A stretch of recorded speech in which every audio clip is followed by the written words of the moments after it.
मैं आपका सबका अभिवादन करता हूं। मैंने अपनी प्रशंसा में सुनील जोगी को जो जो लिख के दिया था, हासरस वालों को हासरस से निपटाया जा सकता है, लेकिन सबने जितना अच्छा पढ़ा मेरे छोटे भाइयों ने, लेकिन उससे ज़्यादा अच्छा जिस तरह आपने सुना, वाह भाई वाह वाह वाह, ये मेरे लिए एक अनुभव है। मैं ये जो कहने जा रहा हूँ, मेरे छोटे भाई राजेंद्र चौधरी यहाँ बैठे हैं, मेरठ से हैं, बहुत बड़े कवि हैं वो। हमने उनको बहुत बहुत श्रेष्ठ काव्य पाठ करते सुना है। आज भी हम चाहते थे कि उनको सुने, लेकिन उनका संकोच आड़े आ गया। जो मैं कहने जा रहा हूँ इसलिए नहीं कह रहा हूँ कि आपकी सहानुभूति मुझे मिले और मुझे भी आप सुन लें, तालियां बजा दें। अगर मैं नहीं कह के जाऊँगा तो मेरे मन पे एक बोझ रहेगा। मैं 30 साल से लाल किले में जाता हूँ। वो हिंदुस्तान का सबसे बड़ा कवि सम्मेलन माना जाता है, लेकिन आलोक अग्रवाल जी, जिस तरह से आपके एनआरआई कॉम्प्लेक्स में पहली बार कविताओं को सुना गया है, मैं चाहता हूं मैं कहूं कि मैं 30 साल के 30 कवि सम्मेलन, लाल किले के 30 कवि सम्मेलन, इस एक कवि सम्मेलन पर न्यौछावर करने की घोषणा करता हूं। हमें बताया गया था कि यहाँ लोग हिंदी नहीं सुनेंगे। राजेंद्र चौधरी जी ने भी कहा कि लोग पूछ रहे हैं ये कवि सम्मेलन होता क्या है। मैं एक छोटी सी बात कहता हूँ, अंग्रेजी बच्चों को जरूर पढ़ाओ। अंग्रेजी आपके बच्चे को कार देगी, इसमें कोई दो राय नहीं है, लेकिन संस्कार हिंदी देगी, इसमें भी कोई दो राय नहीं है। संस्कार हिंदी के पास।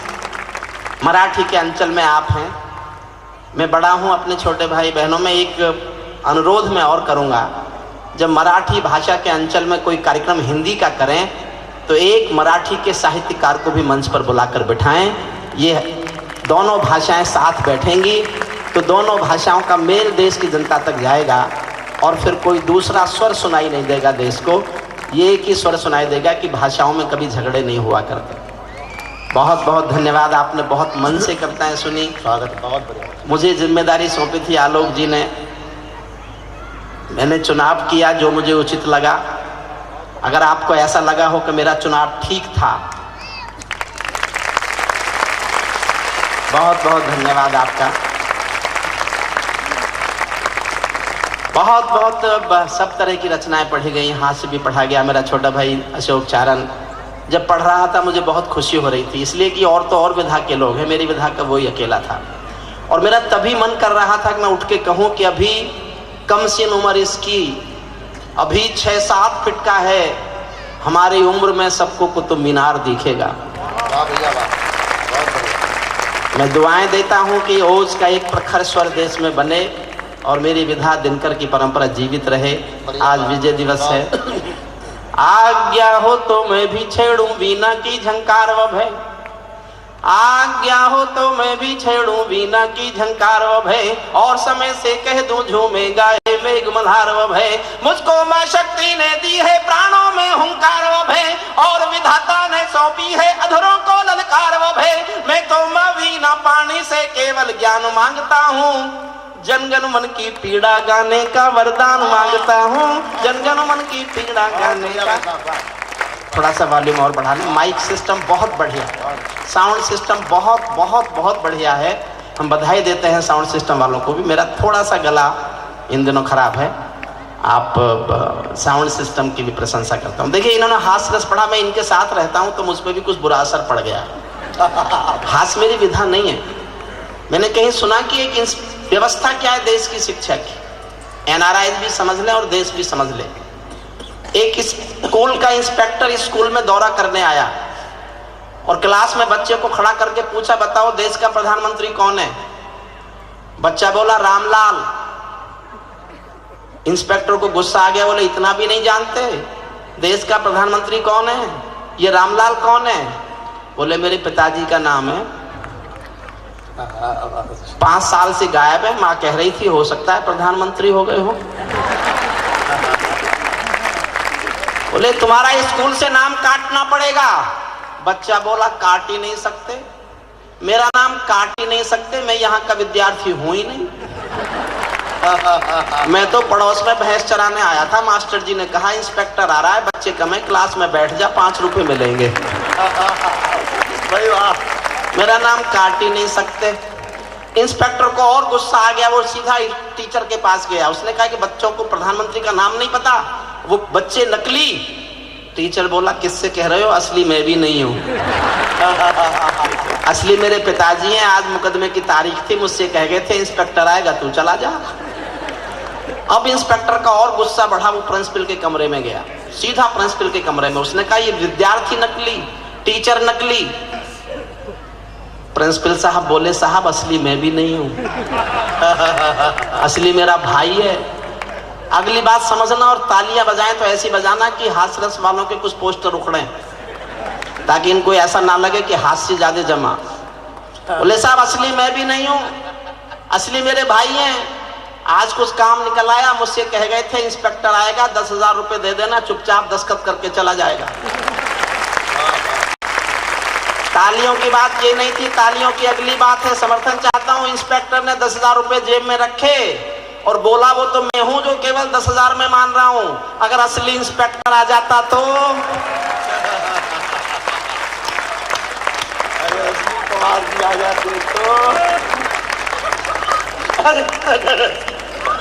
तो सुनील जोगी गलतफहमी मत रहना कि हास्यरसी जमरात, पता नहीं क्या क्या कहे जा रहा है। शादी नहीं हुई, शादी नहीं हुई, शादी नहीं हुई। इस कवि सम्मेलन से शादी होने का नहीं होने का क्या लेना। ये सुनील जोगी की हो गई। अच्छा अगर शादी इस जैसे की हो गई तो कोई इतना बड़ा काम तो है नहीं कि ये हो नहीं सकता था।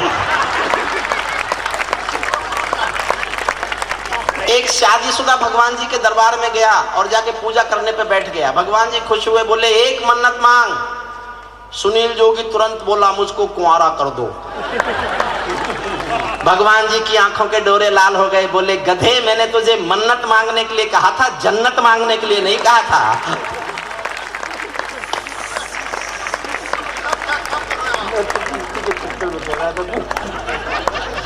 सुनील जोगी तुम जिस चक्कर में कह रहे थे तुम्हारे सब चक्कर में निकाल सकता, लेकिन आप लोग समझेंगे कि छोटे भाइयों पे हमला कर दिया। मुझे कोई चिंता नहीं है, मैंने शादी जानबूझ के नहीं की। मैं जानता हूं जिसकी शादी नहीं होती वो हिंदुस्तान में एक बार देश का प्रधानमंत्री और एक बार देश का राष्ट्रपति बनाया जाता है। ये छोटा सा काम है, सब कर लेते हैं इसको। मैं छोटी छोटी कविताएं सुनाता हूं आपको, समय सीमाएं मुझे मालूम है, और मेरा अनुरोध है पूरे सदन से, मेरा वीडियो सीडी आज यहाँ उपलब्ध है। जो मेरे बॉम्बे के डिस्ट्रीब्यूटर हैं वो यहाँ आए हुए, पीछे कुछ सीडीज हैं उनके पास, जो लेना चाहे ले लें। मेरी बची हुई जिंदगी की महत्वाकांक्षा है। मेरी जिंदगी में कोई महत्वाकांक्षा नहीं है, कोई राजनीतिक इच्छा नहीं है, केवल कुछ गरीब बच्चों के काम आ सकूं, इसके सिवा मेरा जीवन का कोई और उद्देश्य नहीं है। इसीलिए कविताएं पढ़ता हूँ, इसलिए पैसे कमाता हूँ। पीछे वीडियो सीडी है मेरी, उसमें मेरी कुछ नई कविताएं हैं, आपको मिल जाएंगी, बाद में ले सकते हैं। हम बहुत आभारी हैं पुलिस कमिश्नर साहब के, पूर्व कमिश्नर साहब त्यागी जी के, हमारे न्यायमूर्ति महोदय के, मेरे छोटे भाई राजेंद्र चौधरी के, बहुत बहुत सबके आभारी हैं। मेरा अनुरोध ये है कि मेरे कविता पाठ के बाद इस कार्यक्रम के लिए जिन लोगों ने मदद की है, जो लोग हमारे स्पॉन्सर्स हैं, जिन लोगों ने प्रायोजन किया है, जो प्रायोजक हैं, पुलिस कमिश्नर साहब के हाथों से उनका सम्मान होगा। इसलिए थोड़ी देर बैठे रहिएगा सब। मैं कविता सुनाता हूँ, एक सुनाऊंगा, दो सुनाऊंगा, तीन सुनाऊंगा, छोटी छोटी सुनाऊंगा, अलग अलग रंग की कविता। पहली एक कविता सुन लीजिए, उसके बाद एक ऐसी कविता सुनाऊंगा जो इन हास्यरस वालों के काम आएगी, और अंत में करूंगा अपनी करगिल के शहीदों के प्रति एक श्रद्धांजलि वाली कविता से, क्योंकि विजय दिवस से अच्छा दिन, मेरे छोटे भाई ने भी कहा, अशोक चारण ने।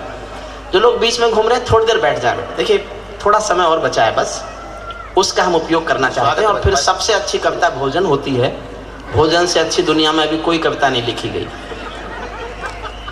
कुछ नहीं लिखी गई। मैं भी गीत सुना सकता हूँ शबनम के अभिनंदन के, मैं भी गीत सुना सकता हूँ शबनम के अभिनंदन के, मैं भी ताज पहन सकता हूँ नंदन वन के चंदन के, लेकिन जब तक पगडंडी से संसद तक कोलाहल है तब तक केवल गीत लिखूंगा जनगण मन के क्रंदन के, लेकिन तब तक गीत लिखूंगा जनगण मन के क्रंदन के। जब पंछी के पंखों पर हो पहरे बम के गोली के, जब पंछी के पंखों पर हो पहरे बम के गोली के, जब पिंजरे में कैद पड़े हो सुर कोयल की बोली के, जब धरती के दामन दामन पर हो दाग लहू की होली के, कोई कैसे गीत सुना दे बिंदिया कुमकुम रोली के, कोई कैसे गीत सुना दे बिंदिया कुमकुम रोली के। मैं झोपड़ियों का चारण हूँ आंसू गाने आया हूँ, मैं झोपड़ियों का चारण हूँ आंसू गाने आया हूँ। घायल भारत माता की तस्वीर दिखाने लाया हूँ, घायल भारत माता की तस्वीर दिखा। कुछ चित्र दिखाता हूँ, बस 2-3 चित्र दिखाऊंगा, एक एक चित्र देखिएगा। कहाँ बनेंगे मंदिर मस्जिद, कहाँ बनेगी राजधानी। पुलिस कमिश्नर साहब, इस देश की सबसे बड़ी समस्या आतंकवाद नहीं है, नहीं है आतंकवाद समस्या। जिस दिन सरदार पटेल जैसा कोई व्यक्ति देश का प्रधानमंत्री बनेगा, 24 घंटे में आतंकवाद पर काबू पा लिया जाएगा, केवल 24 घंटे में।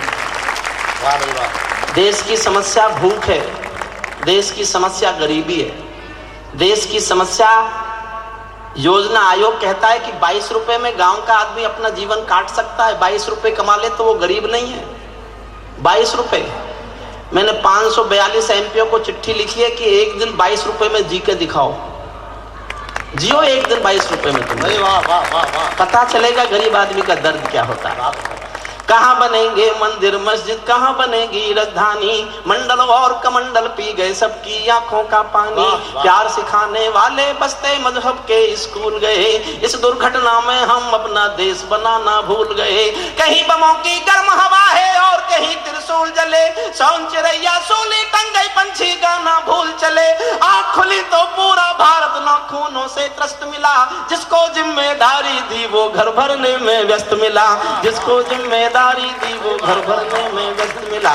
क्या यही सपना देखा था भगत सिंह की फांसी ने, जागो राजघाट के गांधी तुम्हें जगाने आया हूँ। घायल भारत माता की तस्वीर दिखाने लाया हूँ, घायल भारत माता की तस्वीर। एक चित्र और दिखाता हूँ, न्यायमूर्ति जी को समर्पित करता हूँ। छठी पंक्ति पर समर्थन मांगता हूँ, पूरी 6 पंक्ति सुन लेना, और छठी पंक्ति आपके दिल में तीर की जगह चुभे जाके तो आक्रोश की तालियां उठाना। पूरे सदन से अनुरोध करता हूं, मंच से भी अनुरोध करता हूं, स्वागत है, मंच भी ताली बजाए, क्योंकि मैंने इनकी कविताओं पर खूब तालियां बजाई हैं। बहुत अच्छा, बजानी पड़ी। अशोक सुंदरानी जी के जूते तक पे ताली बजाई। छठी पंक्ति पर ध्यान चाहता हूँ, आक्रोश चाहता हूँ आपका, जोरदार तालियों का एक आकाश भर तालियां देना। एक चित्र देखिएगा।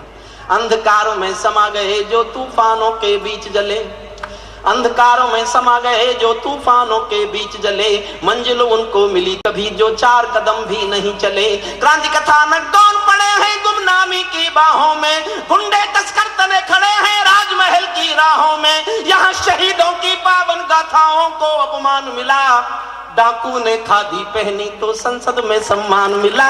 डाकू ने खादी पहनी तो संसद में, डाकू ने खादी पहनी तो साहब, मैंने तो आपकी प्रशंसा कम की, आपकी प्रशंसा तो की नहीं जा सकती शब्दों में, मैं ऐसा मानता हूँ।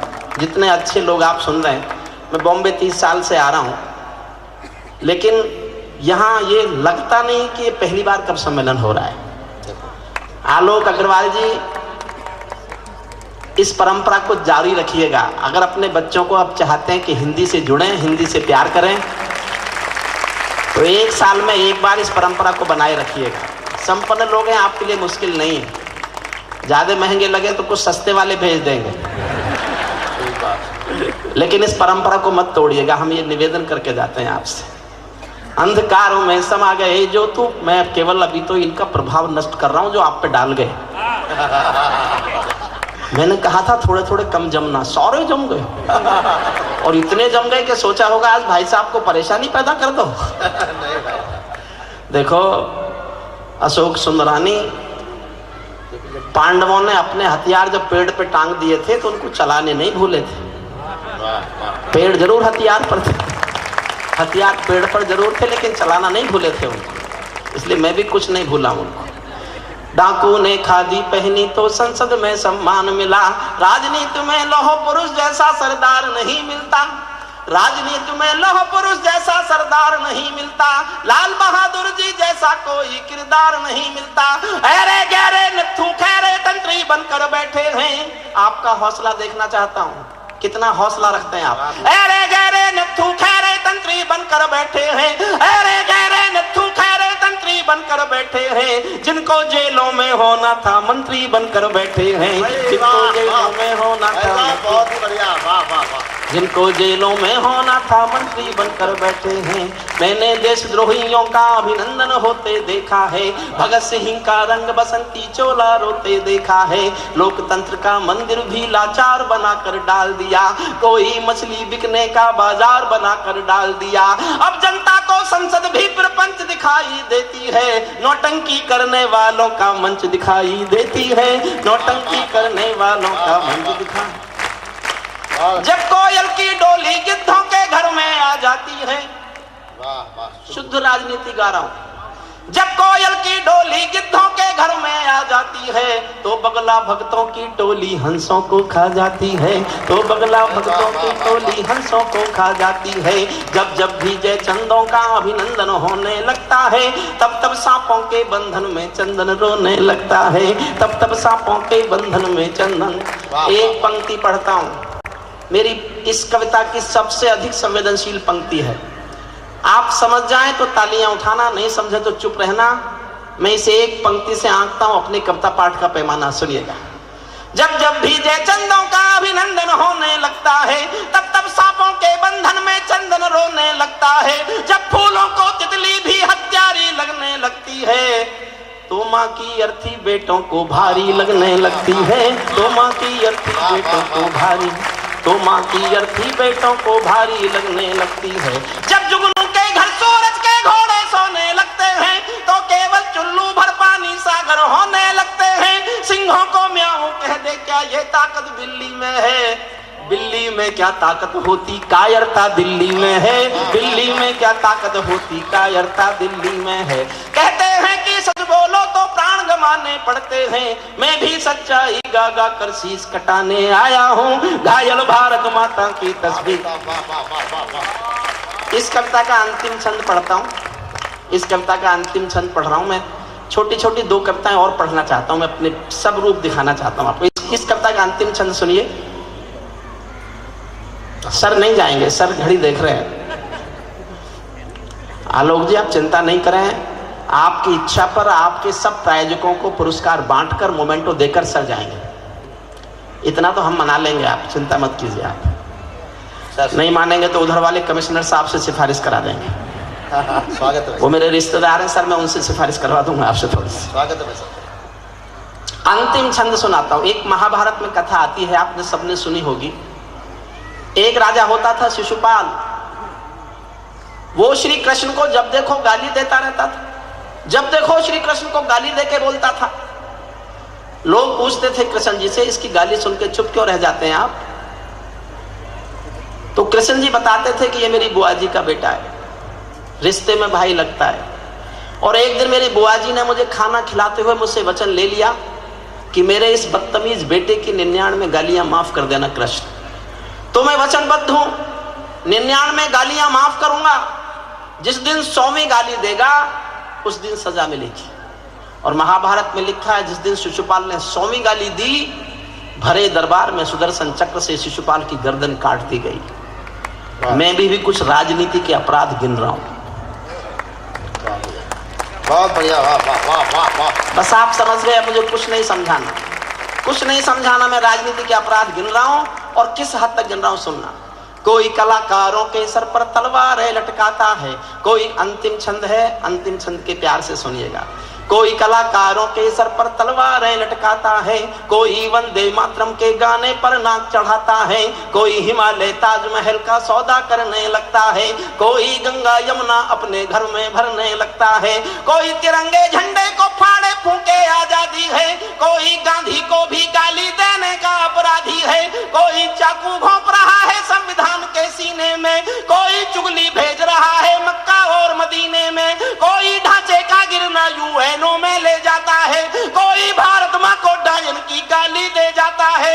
लेकिन 100 गाली होते ही शिशुपाल कट जाते हैं। तुम भी गाली गिनते रहना, जोड़ सिखाने आया हूँ। गायन भारत माता भाई बहुत ही बढ़िया, वाह वाह वाह वाह भाई। 2 मिनट की कविता सुनिए, छोटी सी, दिल्ली दरबार। 2 मिनट की छोटी सी कविता। उसकी विशेषता यह है, जितना मेरा हौसला बढ़ाते जाओगे मैं उतना ही कड़वा बोलता जाऊंगा। और ये कड़वा मैं ही बोलता हूं, जिसकी हुई नहीं ये नहीं बोल सकते। इनकी तो सबकी वही स्थिति है कि क्या करूं कि 2-4 घर और पकड़ लो। सुनील जोगी ने तो पकड़ रखे हैं, आज बदले में आया किसी को रख के। सुनील जोगी हमारा बहुत लाडला प्यारा, तेज भी, अशोक सुंदरानी भी, सबने बहुत अच्छा पढ़ा। जो लोग 2 बच्चे बीच में घूम रहे हैं, बेटा आप भी थोड़ी देर बैठ जाओगे। जितना हौसला बढ़ाओगे उतना कड़वा बोलूंगा। पहली पंक्ति से कविता पकड़ना। सहज सी पंक्ति है, हास्यरस के कवियों के साथ रहो तो बुरा असर पड़ गया। इनके साथ रहने के लिए संघर्ष में ये मुझे लिखनी पड़ी। होली पर हिंदी के हास्य कवि सम्मेलन होते हैं, तो कहते हैं आपके पास हास्य नहीं है तो आपको क्यों बुलाएं, होली पर तो हास्य सुनाओ। अब होली पे कलकत्ता में ज्यादा प्रोग्राम होते हैं, वहां भी NRI, वो भी अच्छा पैसा देते हैं। ये चले जाते थे, मैं रह जाता था। तो मैंने एक ऐसी कविता लिख ली कि जब ये रह जाते हैं मैं चला जाता हूँ। बहुत बढ़िया। पहली पंक्ति पकड़ लीजिएगा। मैं आपको 2 मिनट की कविता सुनाता हूँ, इसके बाद करगिल के शहीदों पर एक कविता सुनाऊंगा जो मेरे जीवन की सबसे अच्छी कविता है।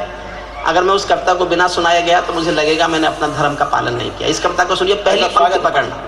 आओ आओ गाली गाली खेले दिल्ली के दरबार में। वाह, बढ़िया बात है भाई, वाह वाह। अच्छा, वहां कुछ और होता है क्या? वहां कुछ और होता ही नहीं है। आओ गाली गाली खेलें दिल्ली के दरबार में, आओ कोल दलाली खेलें दिल्ली के दरबार में, घोटालों की खबरें पल पल दिल्ली के दरबार में, घोटालों की खबरें पल पल दिल्ली के दरबार में, मछली बाजारों सी हलचल दिल्ली के दरबार में, जात धर्म के पैगंबर है दिल्ली के दरबार में, जात धर्म के पैगंबर है दिल्ली के दरबार में, सब गांधी जी के बंदर हैं दिल्ली के दरबार में, सब गांधी जी के बंदर हैं दिल्ली, सब गांधी जी के बंदर हैं दिल्ली के दरबार में, साधु मुल्ला ग्रंथी का जी दिल्ली के दरबार में, सबका मजहब सौदेबाजी दिल्ली के दरबार में, सबने उल्टा पाठ किया है दिल्ली के दरबार में, 16 दूनी 8 किया है दिल्ली के दरबार में, कैसे है माँ तेरे लाल दिल्ली के दरबार में। 65 साल की डेमोक्रेसी एक पंक्ति में गा रहा हूं, एक पंक्ति में। आपके दिल में तीर सजा के चुभे तो तालियां उठाना एक एक व्यक्ति। कैसे है माँ तेरे लाल दिल्ली के दरबार में, कैसे है माँ तेरे लाल दिल्ली के दरबार में, सब लगते हैं नटवर लाल दिल्ली के दरबार, सब लगते हैं नटवर लाल, सब लगते हैं नटवर लाल दिल्ली के दरबार में, घोटाले सब गूढ़ मिलेंगे दिल्ली के दरबार में, किंग कर्तव्य विमूढ़ मिलेंगे दिल्ली के दरबार में, ढोंगी पाखंडों का दावा दिल्ली के दरबार में, कृपा देंगे निर्मल बाबा दिल्ली के दरबार, वाह वाह वाह, कृपा देंगे निर्मल बाबा। एक व्यक्ति गया निर्मल बाबा के पास, तो निर्मल बाबा ने पूछा कि हरिओम पवार के कवि सम्मेलन में गए थे? बोले हाँ गए थे। बोले तालियां बजाई थी? बोले नहीं बजाई।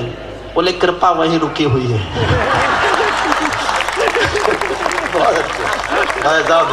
ये कृपा आप चाहते हो, आए तो बजाओ तालियां। कृपा देंगे निर्मल बाबा दिल्ली के दरबार में, अब करगिल की पीर नहीं है दिल्ली के दरबार में, चुल्लू भर भी नीर नहीं है दिल्ली के दरबार में, जनगण मन के ये मंत्री गण दिल्ली के दरबार में, ताबूतों में खाएं कमीशन दिल्ली के दरबार में, ताबूतों में खाएं कमीशन दिल्ली के दरबार में, गठबंधन की लाच और थोड़ा और सख्त होना, थोड़ा और मुखर होना और हौसला बढ़ाना, गठबंधन की लाचारी है दिल्ली के दरबार में, गठबंधन की लाचारी है दिल्ली के दरबार में, चूहे बिल्ली में यारी है दिल्ली के दरबार में, चूहे बिल्ली में यारी है दिल्ली के दरबार में, आग और पानी हम जोली दिल्ली के दरबार में, गिरगिट के मस्तक पर रोली दिल्ली के दरबार में, अटल हिमालय हिले हुए हैं दिल्ली के दरबार में, सांप नेवले मिले हुए हैं दिल्ली के दरबार में, सांप नेवले मिले हुए हैं दिल्ली के, चुप चुप रोता है सरदार दिल्ली के दरबार में, चुप चुप और एक पंक्ति में पूरी पॉलिटिक्स है, और मैं कानून का आदमी हूं, सिद्ध करता हूं कि मैं सब कुछ कह दूंगा और पकड़ा नहीं जा सकता। कोई सबूत नहीं है मेरे खिलाफ, और मैं सब कुछ कहने जा रहा हूं, सुनना। चुप चुप रोता है सरदार दिल्ली के दरबार में, कौन चलाता है सरकार दिल्ली के दरबार में, कौन चलाता है सरकार दिल्ली के दरबार में। उनके हाथों में सुतली है दिल्ली के दरबार में, बाकी सब तो कठपुतली है दिल्ली के दरबार में, बाकी सब तो कठपुतली है दिल्ली के दरबार में। अडवाणी जी की ललकार दिल्ली के दरबार में। मैं जानना चाहता हूं आप कितना समझेंगे। अडवाणी जी गए पाकिस्तान, जिन्ना साहब की मजार पे फूल चढ़ाने, और अपनी पे चढ़ाई आए, आज तक नहीं उतरे। कितने ही रथ यात्रा लेके निकल लो। अडवाणी जी की ललकार दिल्ली के दरबार में, ले गए जिन्ना और मजार दिल्ली के दरबार में। बड़े पुरोधा अपने हंता दिल्ली के दरबार में, और लिखो पुस्तक जसवंता दिल्ली के दरबार में, और लिखो पुस्तक जसवंता। मैं इसको छोड़ता हूँ, ये लंबी कविता है, और मैं अंत में एक छोटी सी कविता करगिल के शहीदों पर अपने मन से सुनाना चाहता हूँ। एक बार जोरदार तालियां बजाकर। देखिए, मेरा हाथ जोड़कर निवेदन है, किसी को उठना हो तो अभी उठ जाए। इस कविता के बीच में कोई मत उठना, क्योंकि मैंने जीवन में जो सबसे अच्छा लिखा है वो मैं सुनाने जा रहा हूँ, और मेरे छोटे भाई अशोक चारण के अनुरोध पर सुनाने जा रहा हूँ। कविता से पहले मैं 4 लाइन वो सुनाता हूँ जो मेरी नहीं है। 4 लाइन तो मैं आपको ये सुनाता हूँ जो मेरी नहीं है, कि रात के अंधेरे में ना ऐसा कोई काम करो। प्रगल्भ जी की लाइनें हैं, आपके जीवन की आचार संहिता बन सकती है। रात के अंधेरे में ना ऐसा कोई काम करो, मुंह जो छिपाना पड़े दिन के उजेरे में, और दिन के उजाले में ना करो कोई ऐसा काम, नींद जो ना आए तुम्हें रात के अंधेरे में, नींद जो ना आए तुम्हें रात के। ये 4 पंक्तियां। और एक कवि है शिकोहाबाद के डॉक्टर धुरेंद्र भदौरिया। मैंने जब करगिल के शहीदों पर कविता लिखी, उससे पहले मैंने ये लाइनें नहीं सुनी थी। अगर मैंने ये पंक्तियां सुन ली होती तो मैं शायद अपनी कविता नहीं लिखता, क्योंकि ये पंक्तियां मेरी कविता से अच्छी हैं। केवल 4 पंक्तियां सुना रहा हूं, और मेरा हाथ जोड़कर निवेदन है, चौथी पंक्ति सुनते समय अगर आपने दिल को खुला छोड़ दिया तो सालों तक भौरे की गूंज की तरह ये पंक्ति आपके दिल के आसपास गूंजेगी। कल्पना यह है उस कवि की, एक करगिल से शहीद का पार्थिव शरीर घर आता है, और जब अंतिम दर्शन के लिए कपड़ा हटाते हैं तो देखते हैं केवल धड़ है, सर नहीं है। सर नहीं आया, केवल धड़ आया है। सब रो पड़ते हैं, सोचते हैं क्या हुआ होगा सर का, कहां कटा होगा, कहां रहा होगा, कहां होगा इस समय। लेकिन जो शहीद की बहन थी, वो अपने भाई के भूलने की आदत से बहुत दुखी रहती थी, बहुत लड़ती थी, अपने भाई से झगड़ती थी, भूलने की आदत पे ताने मारती रहती थी, लड़ती झगड़ती रहती थी। वो बहन कल्पना करती है कि मेरे भाई का सर कहां होगा। ये कल्पना देखिए बस केवल 4 लाइनों में। बहन की कल्पना पर ध्यान दीजिएगा, चौथी पंक्ति पर। बहन कल्पना कर रही है कि मेरे भाई का सर कहां है। दादी का दुलार भूला, बाबुल का प्यार भूला, मोतियों की माला मेरी आज तक ना लाया है। धड़ से ही शिकायतें कर रही है। दादी का दुलार भूला, बाबुल का प्यार भूला, मोतियों की माला मेरी आज तक न लाया है। होली वाले रंग भूला, दीपों का उमंग भूला, राखी का त्योहार बार बार बिसराया है। भाभी मेरा भैया तो जन्म से भुलक्कड़ था, आज भी उसी आदत को दोहराया है। जाते समय मैया के आशीष लेना भूल गया, आते समय रणथल में शीश भूल आया है। आते समय रणथल में शीश भूल आया। मैं इन 4 पंक्तियों के सम्मान में एक छोटी सी कविता पढ़ता हूँ।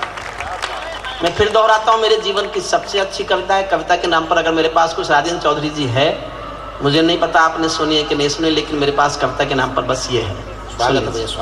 मेरी ऐसी मान्यता है, जब कोई शहीद होता है सीमा पर या देश के अंदर भी आतंक से लड़ते लड़ते, तो वो अकेला नहीं मरता, उसके परिवार में बहुत कुछ मरता है।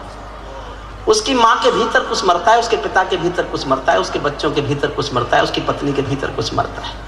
इस एहसास पर एक बहुत छोटी सी कविता मेरी खड़ी है, सुनिए। मैं केशव का 5 जन्म भी गहन मौन में खोया हूँ।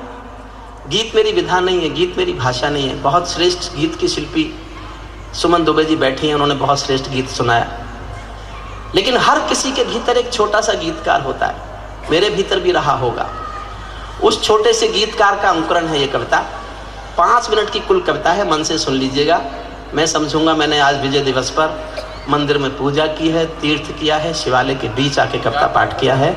ऐसा महसूस, ऐसा एहसास मैं अपने साथ लेके जाना चाहता हूँ। आपके आयोजन समिति के लिए KB अग्रवाल साहब, आलोक अग्रवाल जी, जितना भी कहा जाए उतना कम है। हम सब सारे मिलकर बहुत प्रशंसा करें वो भी कम है। हम सबको जीवन भर ये कवि सम्मेलन याद रहेगा, और हमें ये भी याद रहेगा कि हमने एक स्थान पर पहली बार कवि सम्मेलन किया था, और वो कवि सम्मेलन भी जनता ने इतने प्यार से सुना।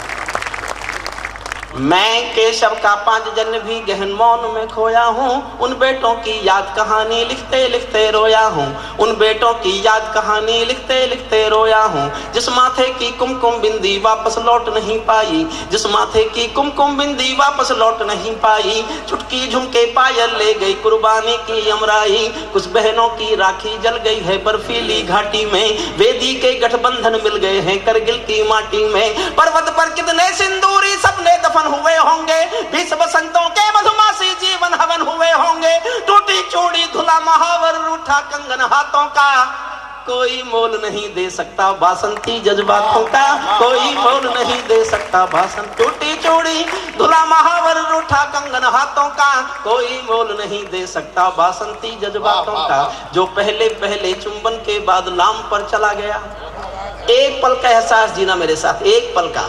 जो पहले पहले चुंबन के बाद लाम पर चला गया, नई दुल्हन की सेज छोड़कर युद्ध काम पर चला गया।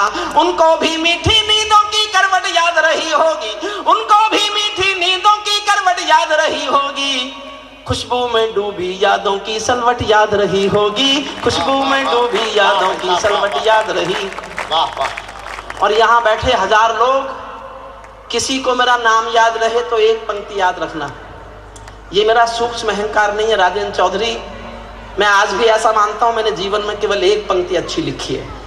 खुद को एक ही पंक्ति का कवि मानता हूं। मुझे दुआएं देना तालियों से, दुआएं देना मुझे प्यार से, हौसला बढ़ाना मेरा। मैंने ऐसी 2 पंक्तियां और लिख ली तो मैं कवि होने का भ्रम पालूंगा। अपने जीवन की सबसे अच्छी पंक्ति पढ़ता हूं, सुनना। उनको भी मीठी नींदों की करवट याद रही होगी, खुशबू में डूबी यादों की सलवट याद रही होगी। उन आंखों की 2 बूंदों से 7 सागर हारे हैं, उन आंखों की 2 बूंदों से 7 सागर हारे हैं। जब मेहंदी वाले हाथों ने मंगलसूत्र उतारे हैं, जब मेहंदी वाले हाथों, उन आंखों की 2 बूंदों से 7 सागर हारे हैं। जब मेहंदी वाले हाथों ने मंगलसूत्र उतारे हैं। गीली मेहंदी रोई होगी चुपके घर के कोने में, ताजा काजल छूटा होगा चुपके चुपके रोने में। जब बेटे की अर्थी आई होगी सूने आंगन में, शायद दूध उतर आया हो बूढ़ी माँ के दामन में, शायद दूध उतर आया हो बूढ़ी माँ के दामन में।